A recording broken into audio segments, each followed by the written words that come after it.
A wealthy father sat in a restaurant, surrounded by polished silver and hushed voices, when something unexpected froze the room. His young son, braces clinging to his legs, reached out a trembling hand, not to a doctor, not to his father, but to the waitress everyone else ignored. She was the only black woman on staff, often treated as invisible. Yet in that moment, his future seemed tied to hers. Whispers spread, rules were broken, and one small step threatened to change everything. What happened next forced a man of immense power to confront truths money could never hide. Before that night, Diana Johnson was just another face moving quietly through the world. She worked long shifts as a waitress in one of the city's most exclusive restaurants, a place where chandeliers sparkled but respect rarely reached the staff. For 5 years, she had balanced trays and swallowed insults, keeping her head down in a place where her skin color marked her as different. She had learned to blend in, to become almost invisible, because invisibility, though painful, was safer than confrontation. But Diana was not ordinary. Outside the restaurant's walls, she carried responsibilities few knew of. She supported her younger sister, paid rent on a small apartment in a neighborhood often forgotten by the wealthy guests she served, and still held on to a quiet dream she had once studied for, helping children with disabilities find freedom through movement. That dream had been interrupted by bills, by survival, and by a system that gave her fewer chances than others. On the other side of town, Richard Callahan lived in another world. A billionaire investor, a man used to commanding respect without lifting his voice, and a father who carried the weight of tragedy. His young son, Ethan, had lost the ability to walk freely after a devastating accident. Since then, Richard had buried himself in power and routine, avoiding public outings with the boy. To show vulnerability, even for his child, felt unbearable. 2 lives. A waitress dismissed by privilege, and a father trapped by it. Their paths were never meant to cross, until one fragile, unexpected moment brought them face to face, forcing a question neither could escape: what happens when dignity defies power? The restaurant was unusually quiet that night. The soft hum of a piano filled the air, waiters moved in rehearsed precision, and guests dined with the kind of ease only wealth could buy. But all of that shifted in an instant. At the corner table, young Ethan Callahan struggled to push himself out of his chair. His legs, still braced in steel and leather, trembled under his weight. His father's brow tightened, ready to intervene. Yet Ethan's eyes weren't on him. They were fixed on Diana. Without hesitation, the boy extended his hand toward her. The room stilled. Forks hovered midair. Conversations broke off. A black waitress in a place where her job was to serve, not to be seen, was suddenly at the center of everyone's gaze. "Control your son," the manager snapped at Richard, his words cutting through the silence. "This is not a playground. She's not here to entertain." The implication hung heavy. Ethan's disability was an inconvenience, and Diana's place was at the margins, not in the spotlight. Richard's chest tightened. For years, he had avoided bringing Ethan into public spaces out of fear of stares and whispers. Tonight was confirmation of everything he dreaded. He started to command his son back into his seat. But Diana didn't move, not yet. In her 5 years working there, she had survived the subtle cruelties of wealthy patrons, the looks that dismissed her, the orders barked without eye contact, the tips tossed carelessly as though she should be grateful for scraps. But this moment was different. A child, vulnerable and determined, was reaching out to her. And every eye in the room dared her not to respond. Diana removed her apron slowly. The sound of fabric against metal trays rang louder than the piano. Gasps followed as she placed it down and reached for Ethan's trembling hand. A murmur spread across the tables. "She's going to get fired. She doesn't know her place." Step by step, Ethan tried to move. His braces screeched against the polished floor, each sound echoing like a protest. But Diana didn't rush him. She matched his uneven rhythm, moving only as fast as he could lead. Around them, silence thickened. Some guests watched with disdain, others with fascination, but no one intervened. For Richard, it was like watching a ghost from the past. His late wife had once danced with Ethan in their living room, telling him, "It's not about perfect steps, it's about connection."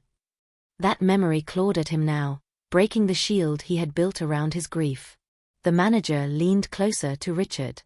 She'll be dismissed immediately. You have my word. But Richard couldn't answer. Something inside him was shifting, colliding with guilt he had buried. Ethan's face glowed with effort and pride, a light Richard hadn't seen since before the accident. 3 steps. That's all Ethan managed before collapsing back into his chair. But those steps carried more weight than any deal Richard had ever closed. Diana whispered, "Thank you for asking me," treating him not as a broken boy, but as a partner. Then she turned to leave. And just as she did, Richard stood, his voice low but sharp enough to halt her. "Wait. What's your name?" The room held its breath.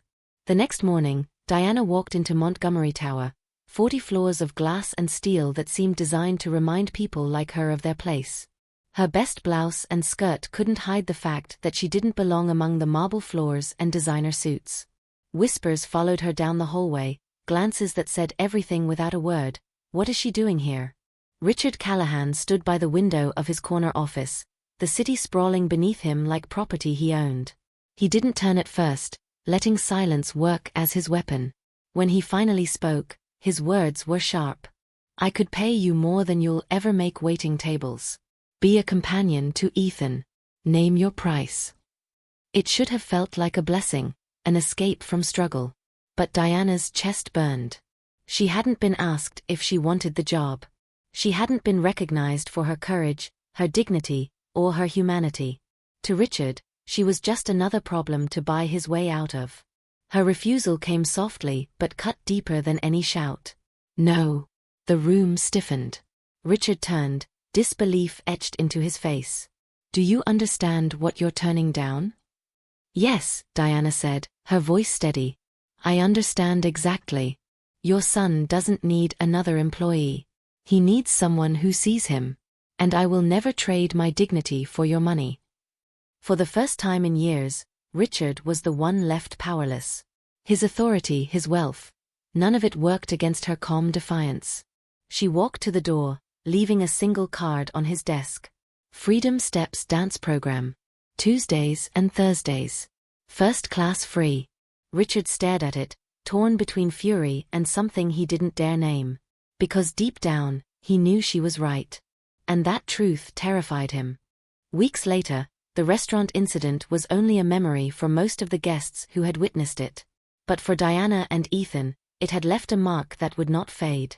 Inside a modest community center, children with braces, walkers, and crutches gathered in a circle. Their laughter echoed through the room as Diana guided them gently, celebrating every step, no matter how small. For them, movement wasn't just exercise, it was freedom. And at the edge of the group sat Ethan, his face glowing with pride as he followed Diana's lead. This time, no one hushed him. No one told Diana to stay in her place. Here, she was not invisible.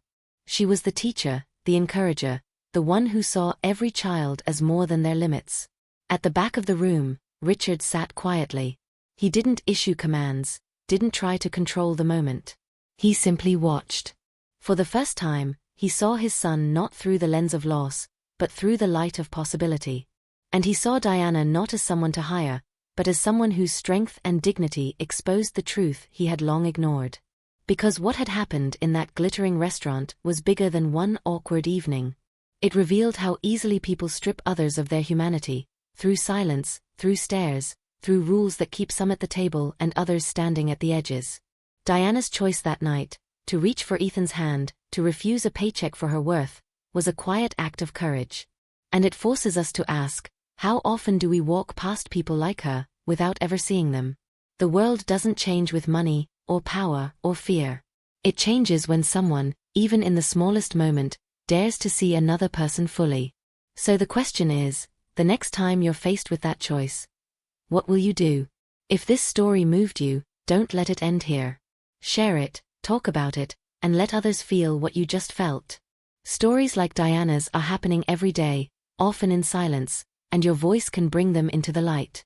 Drop your thoughts in the comments. I want to hear how this resonates with you. And if you believe more people need to face these truths, hit that like button and subscribe so we can keep telling the stories that others try to ignore.